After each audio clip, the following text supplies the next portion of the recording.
And we'll start with this.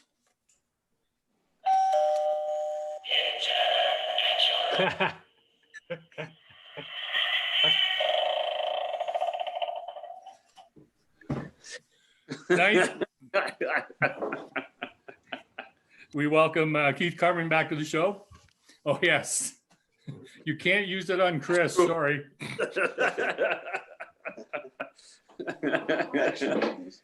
Chris actually made those. Yeah. Yep. So I have a couple of things to say. First of all, if you didn't notice in my post, Block 3 just released their 1000th brew called Amp. Yay. So, and we have a great lineup for November. Next week, Ren's on again. And then the following week, Nick from Beer Lab is going to be on. And what I need to know from everybody is, do you want me to arrange to get the beer? I'll pick it up and somehow get it to everybody. Because they don't do delivery in the KW area. So you guys, short finger, Bill? pardon me? Is this the short finger? No, short fingers next week, but the week after is Beer Lab in London. Oh, okay. And I'm talking to Nick. I need to kind of have an idea how many people want me to pick up beer for them so that I can make those arrangements with them. How far is Beer Lab from the university? It's downtown. Downtown, yeah. On Carl Path. The hell is it? It's in a little alleyway. Simcoe. No. Talbot, that's the one. If what's that gentleman's name? The Milosh. Yeah. Yeah. Right next door. Yeah. So if that gives you any indication as to where it is. About a block away from the Budweiser Garden as well. Okay. Exactly. Yeah. I was just hoping I could get my son to pick it up for me because he's going to be coming home in a couple weeks anyway. But Yep. Okay. Well, I might be interested in being part of the pickup, Bill. okay. Well, like you all know how to reach me. You can just send it to bill@kickoffannex.ca. And yeah, they got Tim Snyder, Dungeon Cidery is on the third week. And then Heartwood Cidery is back at the end of the month. So looking forward to a fantastic November. And I got to keep an eye on this. I got to figure out why all of a sudden I now have a waiting room. I am a patient boy. I wait. Anyways, welcome everybody to Beers with Bill Halloween edition. And I have one more thing to do.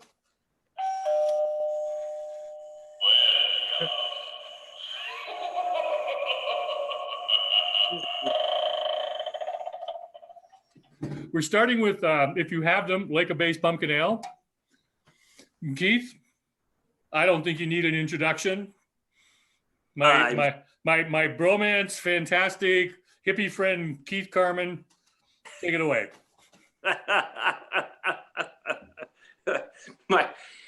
my brother, my mentor, Bill. Thank you. My name's Keith. This is my partner in crime / son, Christopher, who is officially legal to consume alcohol and has never had pumpkin beer in his life. Scary enough as it is that he's that old. So I thought it would be fun, and Bill said it was a really cool idea that we enjoy some pumpkin beers together, and it's his first time ever enjoying these. So we kind of all of us have probably had them. I don't want to be presumptuous and say that we all have, but odds are we have had pumpkin ales before. So it'd be nice to have a fresh body that has had a lifetime of craft beer experience, but never had a pumpkin ale before. So we've got 4 that we're gonna do, and we'll get his input on what he thinks about them.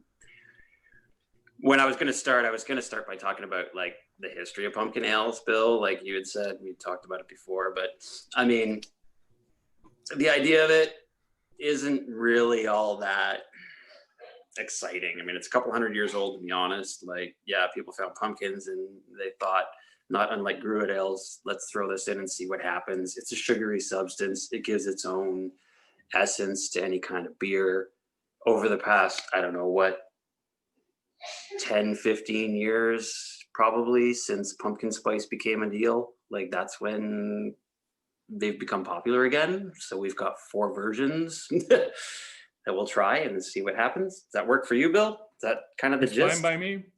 I'm already into the Lake of A's, okay? Oh, sugar. All right. Well then, we'll let Junior start us on the Lake of Bays. Pardon me 1 second.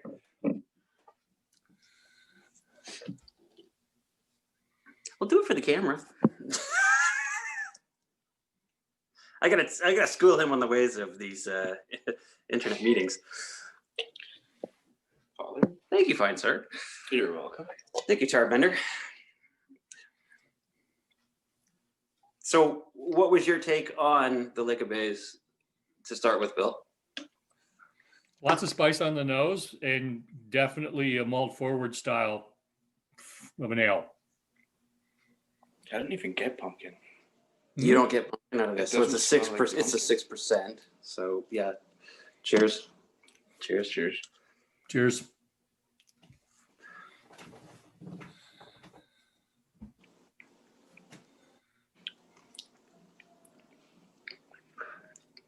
I don't even taste pumpkin. You don't taste pumpkin in that, Not at huh? all. I don't smell pumpkin. I don't taste pumpkin. I get the malt forward, but I get clove. Is the Yeah. impression that I get from it mostly? No, It's malty, but not. Bill. Yeah, definitely cloves. Definitely cloves. There's hardly any cinnamon in it at all. Yeah. Yeah. It's really light and refreshing for a 6% beer. Yeah, and it makes it dangerous. I don't You're know gonna what you drink it. You're gonna drink it fast, crack another one, and then mean. Yeah, it's oh, Terry, I love it. Good though, yeah. yeah, it's like super refreshing and It's got a bite at first, but then it just washes away nice and easy. Doesn't really coat your palate at all. Maybe a tiny bit, but it's a refreshing coat, I would say. Like it doesn't linger very long. is that what you're getting, Bill? Yeah. No, it doesn't linger at all. It Yeah, I folds get- go I- away very quickly. Sorry, go ahead. I didn't mean to cut you off, Bill. No, finish. It's you feel it on like kind of at the top of the back of your palate, but it washes nice and clean. It's really refreshing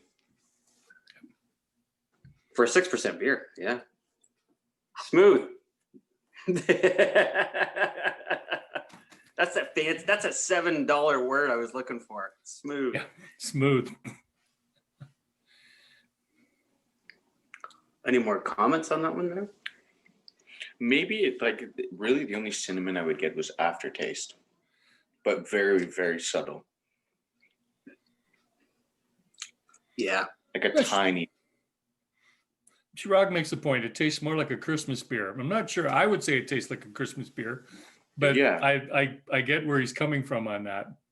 Totally. Yeah, I could see that. I wouldn't have thought that at first as well, but is that kind of like a nutmeggy kind of thing going on? Is that why? Well, there's the back end finish on nutmeg in it. When everything else goes away, the very, very almost woody tone Yep. is nutmeg. The back part of nutmeg. Which I also catch a little subtle hint of booziness to that back end on it too, right? Well, You guys catch you that start too? picking up the alcohol then. Yeah. You know. I like picking up alcohol.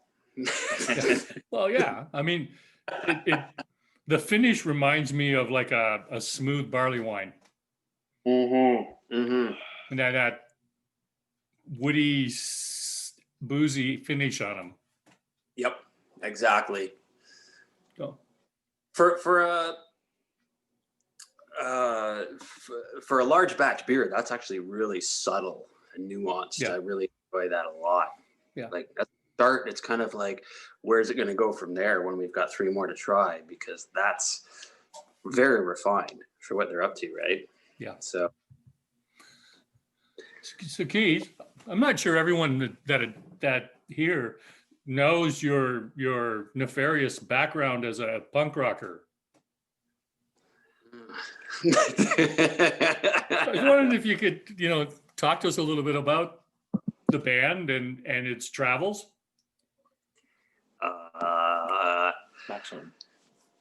Yeah, the parts I can share. All right. Well, So, that criminal record's going to eventually drop off, isn't it? I'm waiting. After it was the UK. I mean, Still there. I really didn't like the phone call having to get out of bed, drive to the airport, take a red-eye flight all the way to London to bail you out, okay? Like, honestly. You jest, but. Well, I know your dad said no, and Heather just like shook her head and hung up on you. So yeah, so my history with yeah.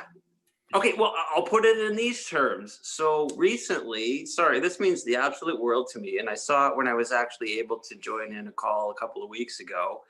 I think it was Terry. I saw there was an Eddie Van Halen Frankenstein red, black, and white color scheme on this call, and I was just floored because that's my start with rock and roll. Was when 1984 came out. My father came home with 2 pieces of vinyl in his hand. He had ZZ Top's Eliminator and he had Van Halen's 1984, and they both just come out at the same time. I'm a little kid standing in my parents' garage. My big, overwhelming father comes home with 2 records in his hand, and me as a little kid, and I'm all of 8 years old, says, "Pick one of these." And I'm like, well, that one's got an awesome car on the front, but that one's got like an angel smoking cigarettes. That's bad. I need to hear that record. So there's my start with punk rock. So rest in peace, Eddie Van Halen, because that was my start with rock and roll. And fast forward, never mind how many years later, and I'm in a punk rock band. We toured Canada a dozen times. I toured the U.S. We toured Europe like 5 or 6 times. We went behind the Iron Curtain. We Belgium, Holland, Germany. I saw both sides of the Berlin Wall after it had fallen, obviously, but I saw the direct effects of what had happened when the wall fell. You could see the no man's land between each space. It was insane.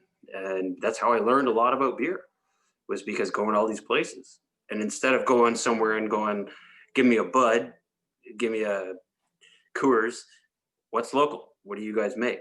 Let me try what the fruits of your region generate. And eventually later, when I came home and I'm back home and my friend starts a brewery, tried his beer and it didn't suck. So now I work for them.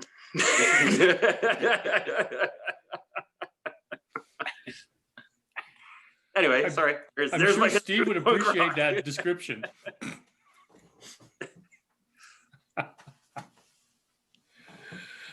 I'm going to push you along a little bit. I'm gonna crack the Saint Ambroise pumpkin ale now. All right, I'm gonna go. Fetchez-vous.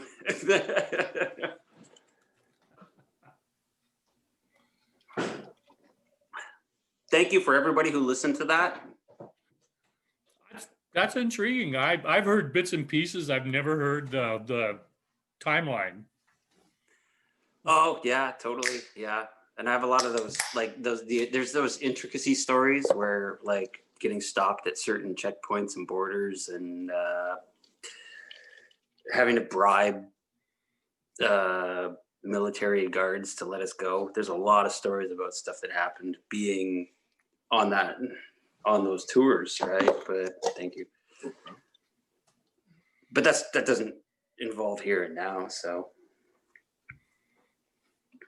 But the connecting factor, to be honest, is the fact that I was playing, the band that I was in that did all those tours is the band that played with one of my best friend's bands who started the brewery that I work for.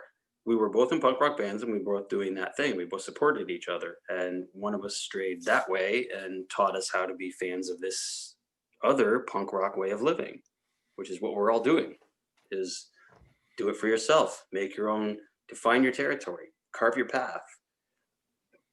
Rob and the Heartwood folks and everybody, that's what we're doing. Like, live life for yourself. It's not music, it's beer or cider. It's So making Jen life. wants to know the name of your band. Maximum R&R was the name of that Maximum band. rock and roll.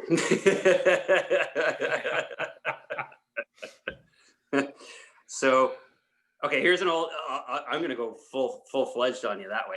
So the Who, you all know the Who, they had 30 years of maximum R&B. If you ever seen that poster, that picture, that t-shirt, 30 years of maximum R&B. When we first started, we were called Maximum R&B, and we got constantly booked with R&B bands. We were booked with solo artists that were trying to be R&B singers, and we were 5 hairy, loud guys screaming, and everyone was like, "What's going on?" So we changed our name to Maximum Rock and Roll, and that's when things started moving smooth. Anyway, say no more.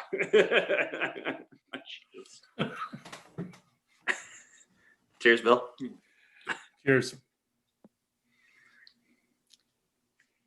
So the Great Pumpkin Beer, can you give a descriptor? Me? Lots and lots of pumpkin spice on the nose. Yes. The first tone on the palate is all that combination of cinnamon, nutmeg, cloves. It almost tastes kind of gingery. Like I get ginger from it. Absolutely, because that's the fourth tone of a pumpkin pie is ginger. I get that too. Coca-Cola. It tastes like a bottle of Coca-Cola. Yep. You get that, guys? Yeah, totally.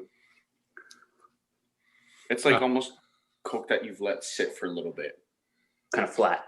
A little bit flat because it's almost got like that cinnamony tone for you get from Coke, but the sugary cinnamony tone, not like a pure cinnamon. You know what I mean? No, it's not. Well, first of all, it's not pure cinnamon. They're using that cinnamon that goes into your cinnamon hearts Or Fireball. for Fireball. Yeah. And I liken it. To me, it's more like a flat cherry cola. Yeah. Wait. It just rings of like cherry cola to me, like cherry Coca-Cola. That The overt US version.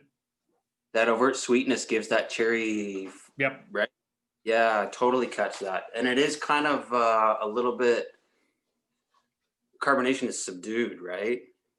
Mhm. Like it's not as carbonated as the Lake of Bays pumpkin ale. It's very, No, well, they we would pull, call it white carbonated. Some people call it flat, but no, they've kept the carbonation levels low to enhance the flavor of it.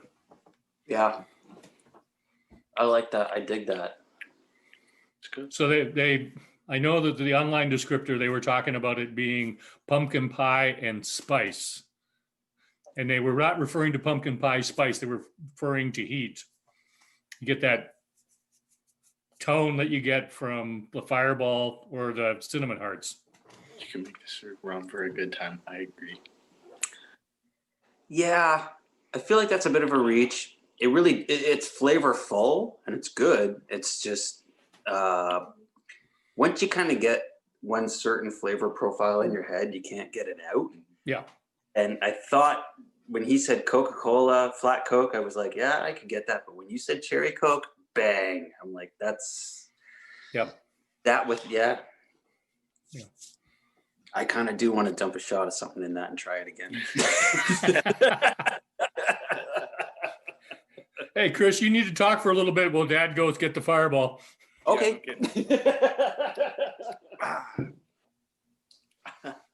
What's your impression of this one, Chris? My impression? It's Yeah. almost like not a sour beer, but it almost has like hints of like almost a sour beer. So they're using a Belgian style yeast on it, so you're getting the sweet sour tone. So it's got way more sweetness, but there's the back end sour tone. Yeah, exactly. So, and actually, when I posted it last week on Instagram, one of the kickoff followers sent me a message like, "Hey man, I got a can of that. It was way too sour, and he found yeast in the bottom of the can. He didn't like it." Jeez, yeah. So.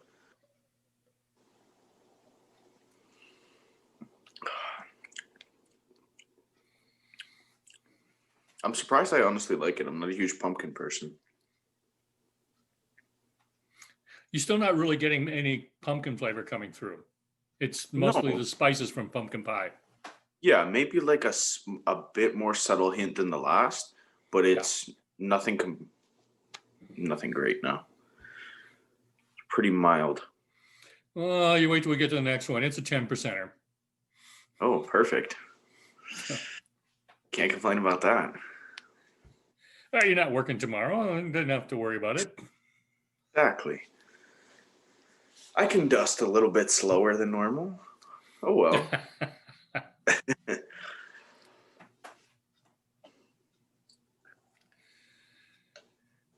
He had to run to the other end of the house, didn't he? He did indeed. We're in the back mud room. Back games room. Yep.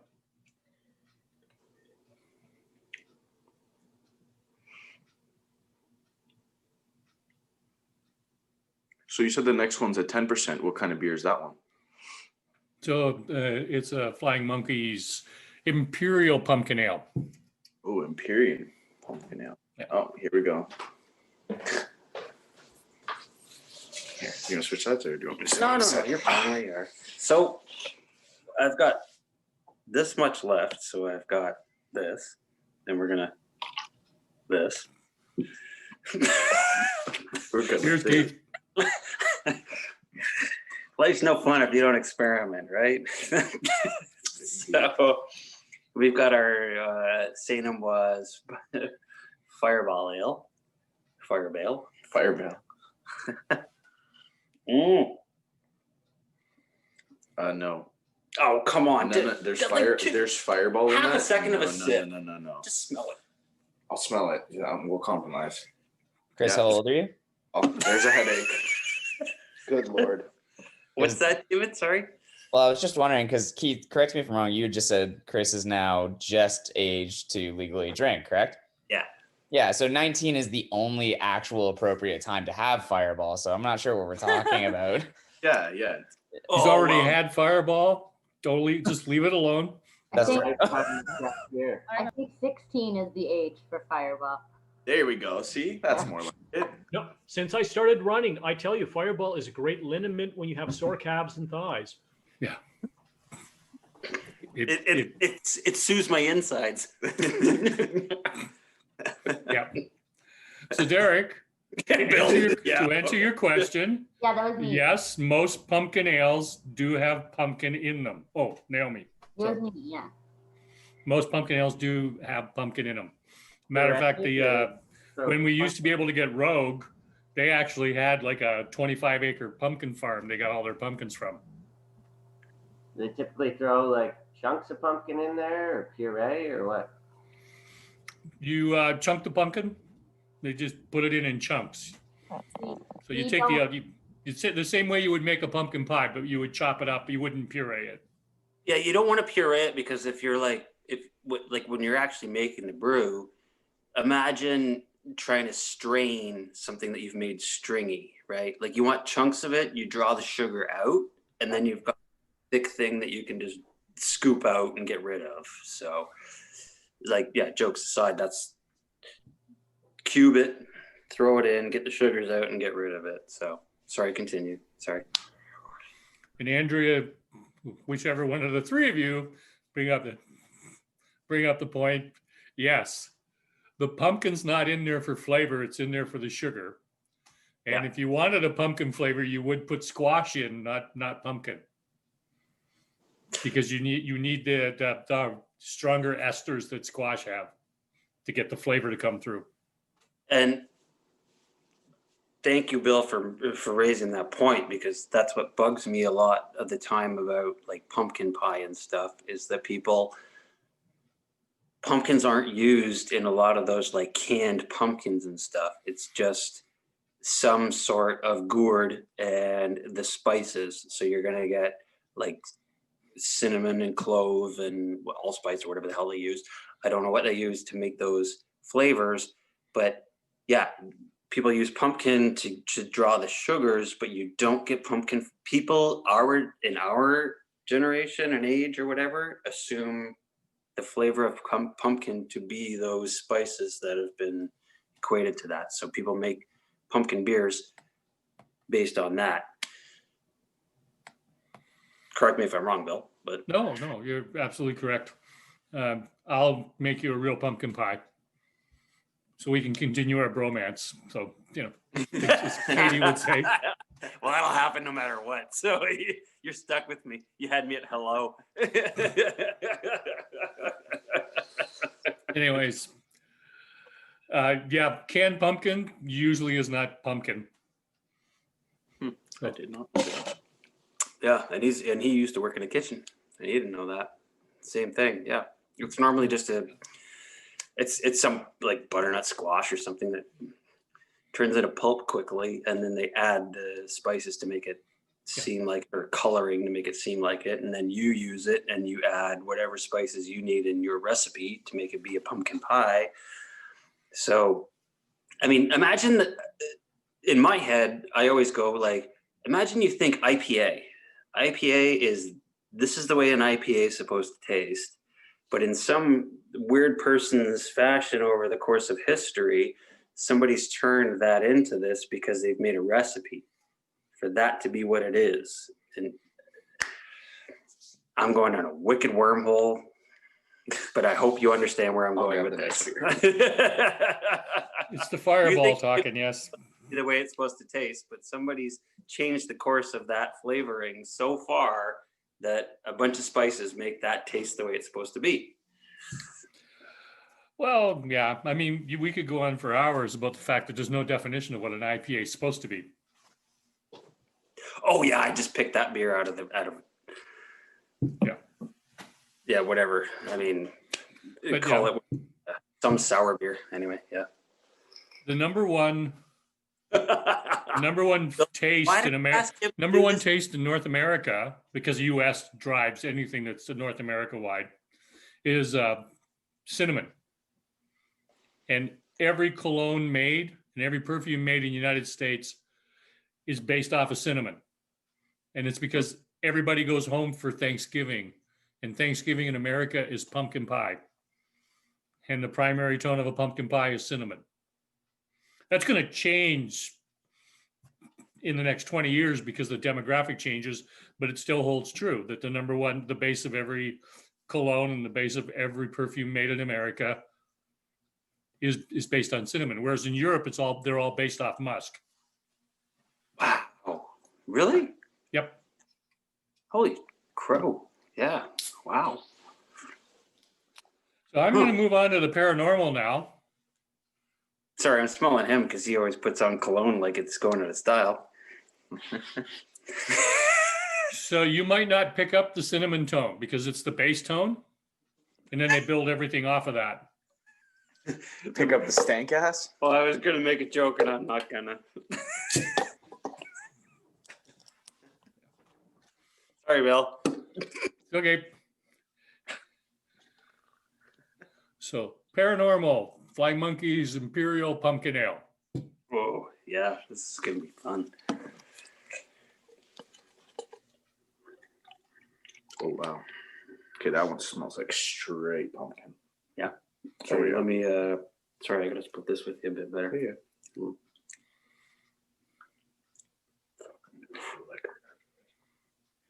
Yeah, Nice. that smells like I thought I got straight cinnamon pumpkin. out of that, but yeah. Ooh, nice. So sorry, Bill, is everybody actually having these as well, or are they just A watching? few people are having them with us. Okay. Yeah. Sorry for the ones who aren't. So Chris, there's some defenders of you out there. Somebody just said that I never would have thought that Keith was an embarrassing dad. Hey, yeah. Come live with him for a few years and see what happens. Maybe you'll change your tune. I gotta say, that's the prerogative of most fathers.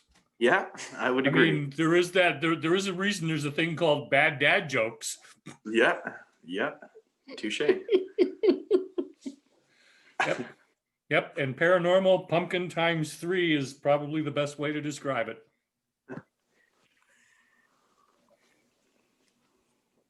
Sorry. Whoa. For the defenders of the faith, I have absolute faith in him, and that's why I'm so proud to bring him on to ask Bill if he was okay. He's known Bill you've known each other for a long enough time that you have your own respect for each other. Well, he knows I'd kick his ass if he really pissed me Oh, off. yeah. So, Yeah. you know, Yeah. even though he's working out 5 times more than me, I'd still kick his ass. Don't doubt it. There's a mutual respect there. So this is me bringing the people I love together for this. Yeah. Sorry if I'm embarrassing to any of you, but I'm a dad. Cheers, Dad. Yes, sugary pumpkinness is probably the best way to describe it, Jen. Yeah. You definitely get the pumpkin pie in the aroma and on the first part of your palate. I get it on the back even. Like it's almost like if you ate a piece of pumpkin pie and then after you swallowed, you tasted it. I get all the spices at the end of after. It's almost like the crust. It's almost like the piece of the crust where the pie was on it too long, kind of warm, and it kind of soaked into the crust. That's what it tastes like to finish it off. Yeah. Yes, exactly. Yeah. Which isn't bad, like, but do you catch that, Bill, or no? Yeah, that's an apt description. The juices from the pumpkin pie as it's baking get absorbed into the crust, and that's Yeah. I didn't see who said it, but the spice profile is stronger with this, and it's really good. Yeah, and I agree. well, Very- the 10% alcohol content is going to pull it out. The higher sugar content of this one's going to pull it out. Yeah. Which is funny because, like, you have to think like as a 10% beer, there's no bitterness in this. No, like Actually, there is bitterness, but I agree with Jay. It's kind of a weird bitter. Yeah, it's like a residual bitter. To me, it's a But residual bitter.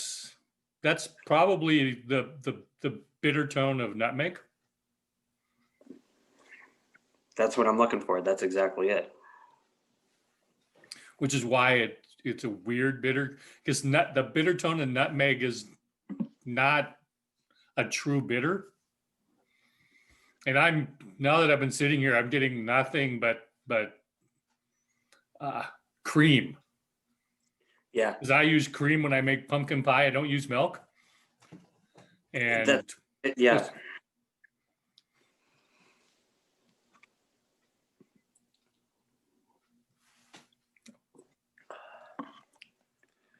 When because you said that, we've talked about that before too. Yeah. And you use cream instead of milk and you get that rich, like, yeah. And I'm getting that even as I'm exhaling. Like it's the kind of beer that like as you. Yeah, totally.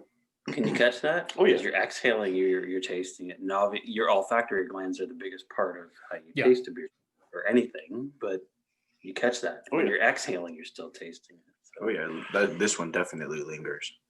Yeah.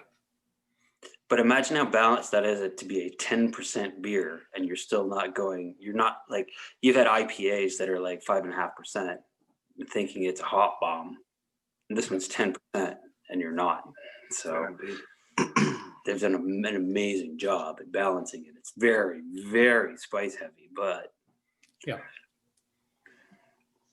it's also going to put me to bed in about 20 minutes. Yeah. But Okay, well then we better roar along with everything. don't forget, I've got a fireball in me as well. Not to mention the ones that weren't on camera. So.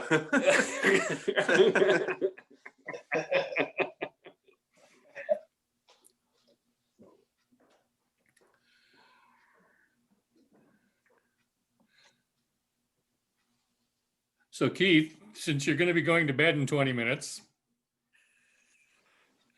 you could travel back in time. What advice would you give your younger self?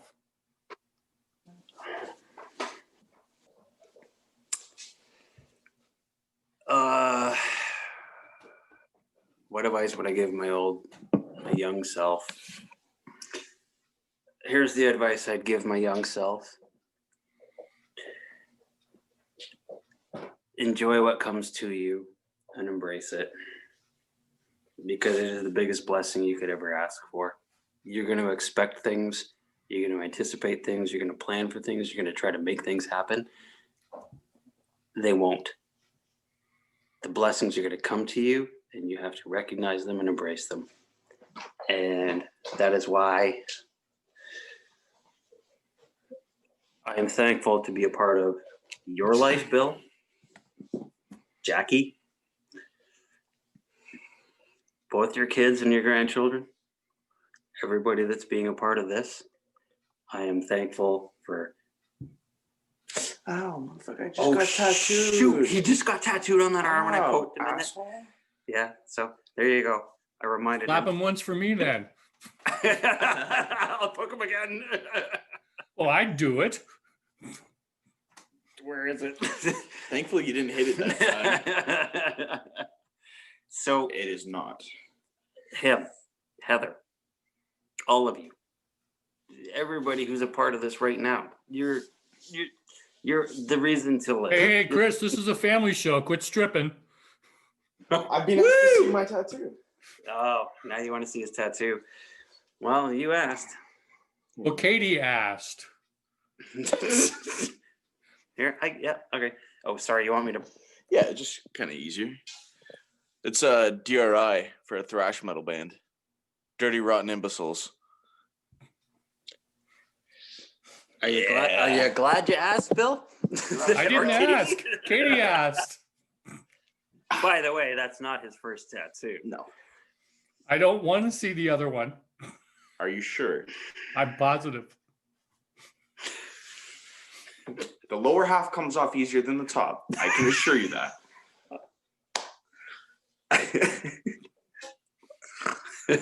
Oh dear me. Friday the 13th, Port Dover.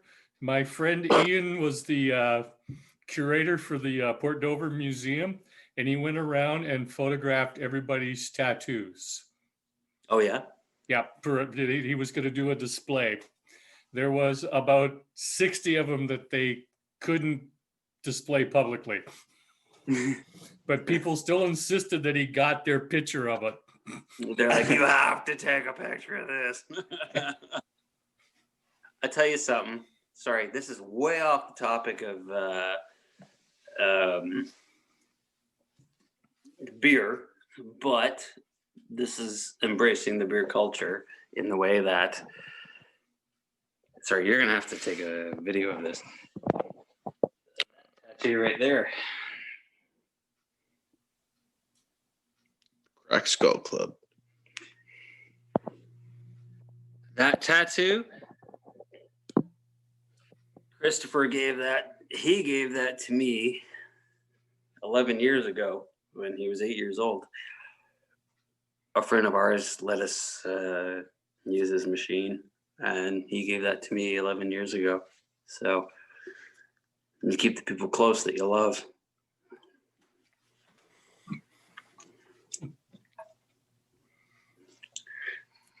What's the next beer?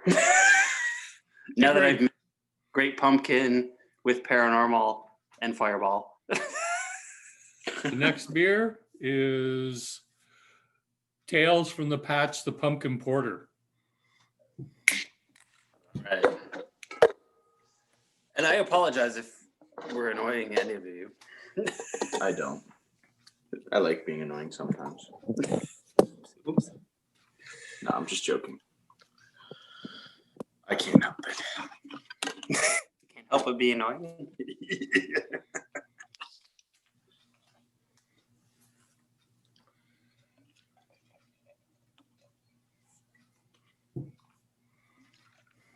Father. Thank you. Oh, hold on, Bill.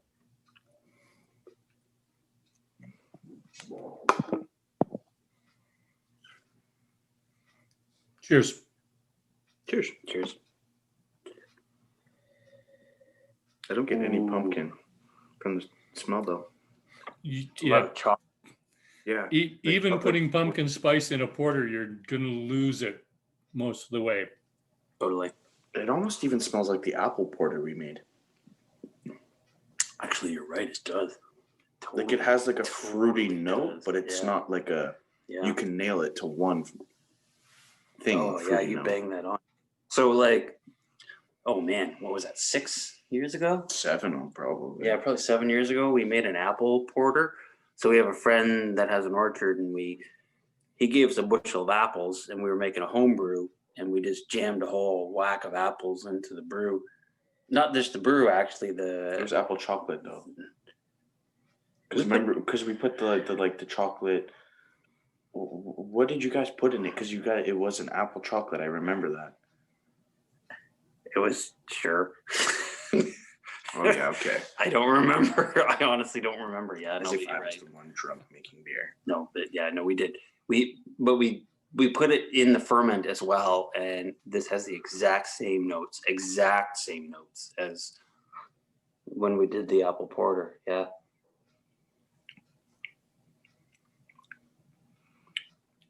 Sorry, Bill. What's your take on the taste? Give me a sec.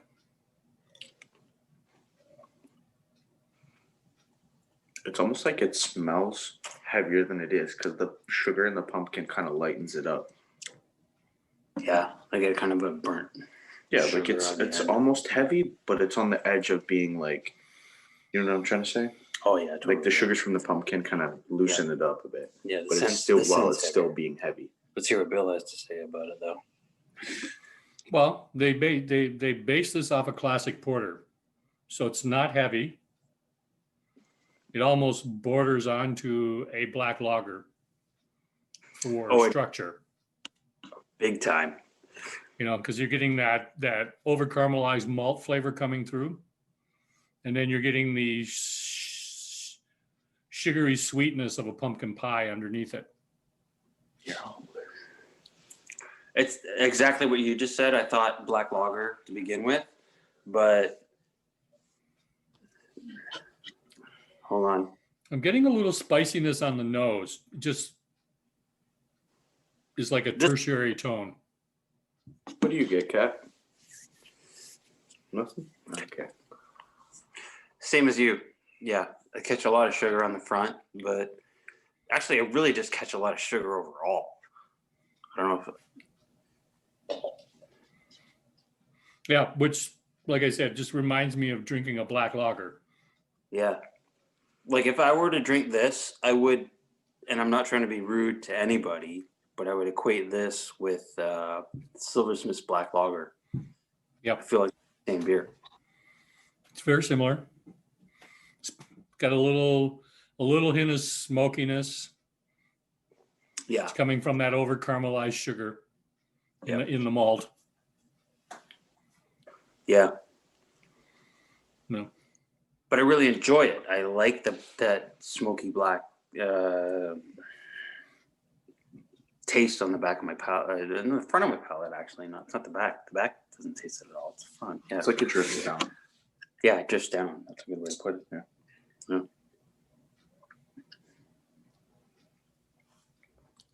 As a porter of like,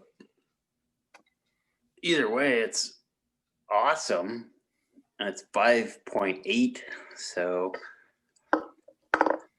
wow, I wouldn't have guessed that.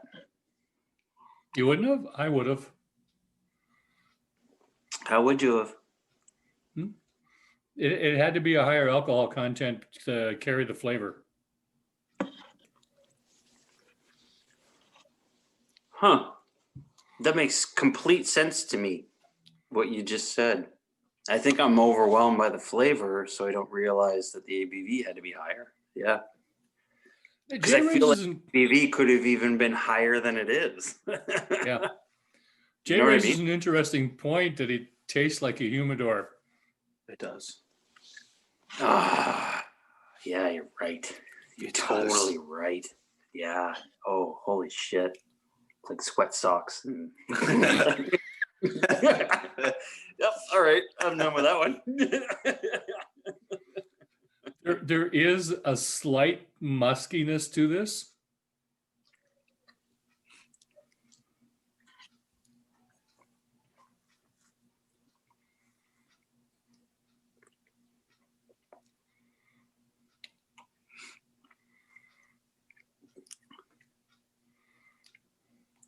Still doesn't taste as good as a 7-year-old bottle of porter. He just said it still doesn't taste as good as the apple porter I made 7 years ago. He saved a bottle. And- good kid. Well, He saved the bottle, and it was literally like a 7-year-old bottle that had never been opened before, and we cracked it, and it was actually one of the best beers I've ever had. Like it was Thanks. really, really good. Aged well. It's a pretty good beer. I won't lie. It was, yeah. But this is still good. Yeah. Sweat socks and all. This is a good beer. Some Now, one of people the- like sweat socks. Yeah. Guess so. It's just kind of like as we're, and this could be the like commingling of all the beers we've had tonight, but like as we're sitting here, I'm like, ooh, yeah, it smells like a gym in here. But when I pull the beer up, it's the subtlest of all the beers for the pumpkin spice atmosphere. I would agree. All the other ones were really pungent when as soon as you got the nose, they were like super pumpkin spice. Except for This the one's first the one. subtlest. Even less than that one. Even it is the least of all, but the first one was kind of along the same tone, where nothing was very overpowering. It was kind of a neutral. This definitely has a lot more body than the first one, but you're But dealing it- with a porter. But it's a porter, and Mhm. it's more not quite stout beer. Like it's a stable bodied beer, and it has that. Yeah, it's. If there was one I was going to drink all day, Yeah. Jen's I got think- it. This is probably the best out of the four. Or drinking all day, yeah. this is it. Yeah, I mean, people get scared by they think the darker the beer, the scarier it is. Yep. But like, I mean, shit. You So, go to so get- bye guys. Keith and I are gonna finish this. Okay, we're gonna drink this all. All of a sudden turned into a FaceTime.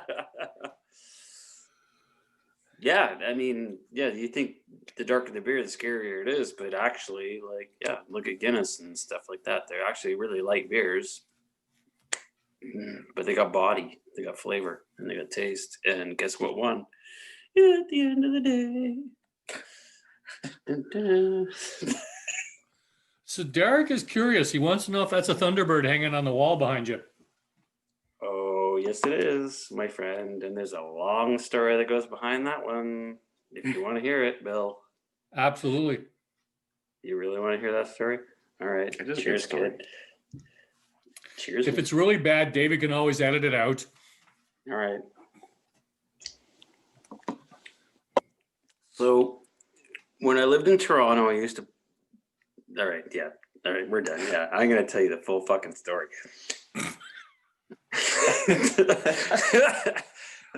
Maybe I should stop recording. No. Record this shit for posterity because in 10 years you're gonna be like, I got a version of when he told me that story, and this is the reality. Oh, boy, just in time. Yeah, you are just in time. Okay. So I used to play in Maximum R&R, but I also used to do a cover band. And we used to play, sorry, Bill, but I'm going to go full on like this is the Keith story. I used to play in a cover band at the Bovine Sex Club, and we were called, what the fuck were we called back then? I don't even remember. That's how bad that is. So anyway, I used to play in a band with a guy from the Sinisters. The drummer was from the Sinisters. The guitar player was from a band called Dirty Chinese Thieves. How terrible is that? And me. And the singer was my singer from the Dayglow Abortions. How awesome is that? Do you still want to keep recording this? I'm going to keep recording this. Yeah, okay. Too late now. All of us. My singer was in the Dayglows. My David's like, oh shit, this is a mess. I don't want to do. Oh no, this is easy to edit this one out. Okay, it's all at the end. Yeah, this is after the fact shit. This Anyway, this is nothing like having to edit Lauren out. Okay. Yeah, wait a minute. I wasn't fucking and shitting all the way through our conversation, David. So calm down.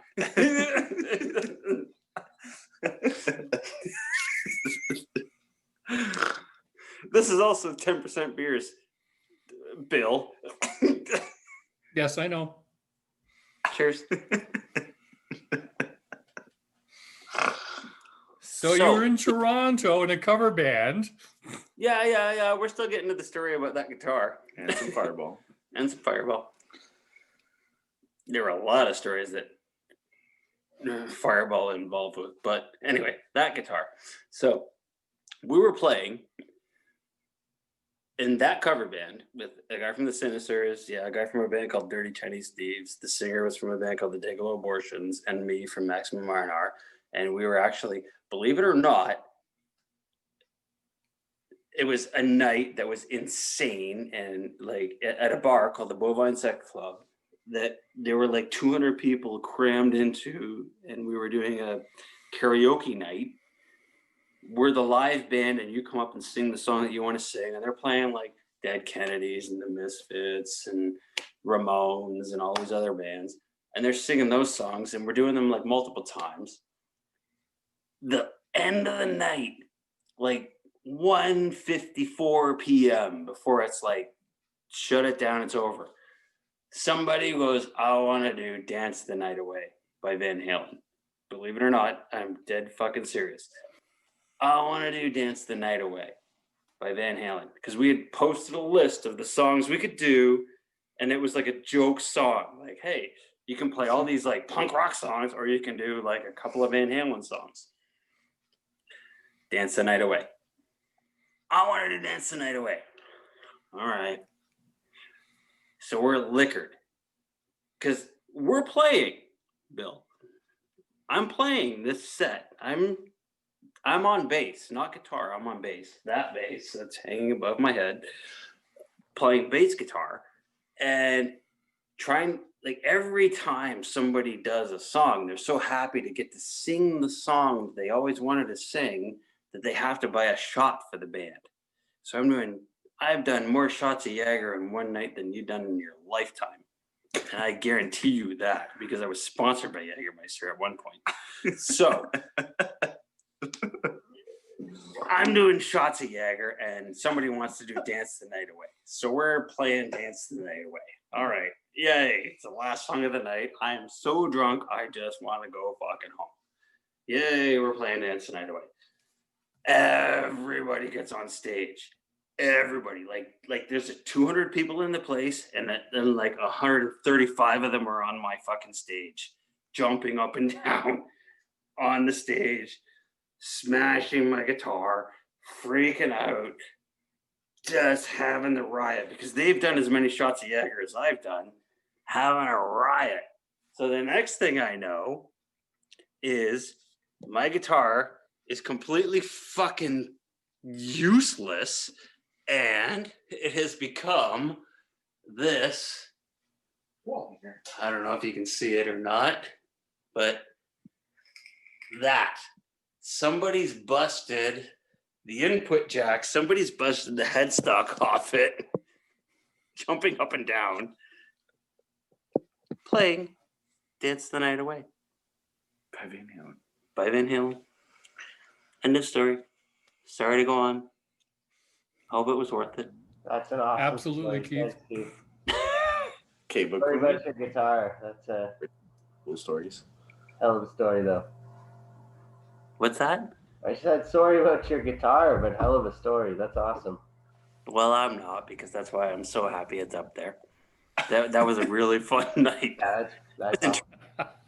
Got a lot more stories about that around the world. Keith, thanks for being on the show tonight. That was fantastic. I love the story. Remind everybody, next week Ren's on, and message me about the beers for Beer Lab.